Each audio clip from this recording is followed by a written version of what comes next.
Hi friends, तो हम आज बात करने वाले खेसारी लाल यादव जी के बहुत ही शानदार सॉन्ग के बारे में। तू तेरी है पर मेरी है, जो कि speed record Bhojpuri YouTube channel से 9 दिसंबर को रिलीज होने वाला है, जिसका राइटर है आशुतोष तिवारी।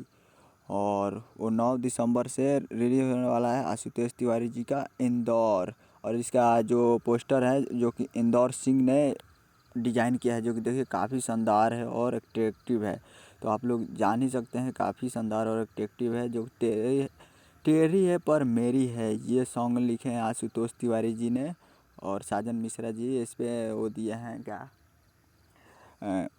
म्यूजिक है साजन मिश्रा जी का, जो कि खेसारी लाल यादव जी का। जो तू टेढ़ी है पर मेरी है, जो कि शानदार सॉन्ग है। और हाँ, वीडियो पसंद आया तो चैनल को सब्सक्राइब करके बेल आइकन प्रेस कर दे, ताकि लेटेस्ट न्यूज़ आप तक खेसारी लाल यादव के लाते रहें।